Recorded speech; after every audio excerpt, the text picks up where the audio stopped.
E por todo mundo.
mas é a vontade de Jesus. É renunciar tudo isso por amor à palavra de Jesus, por temor a Ele, por temor a Deus.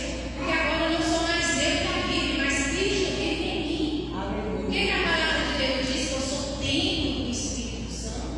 Nós somos templo do Espírito Santo, Ele habita em nós. E a vida que agora vive no corpo, vive pela fé no Filho de Deus.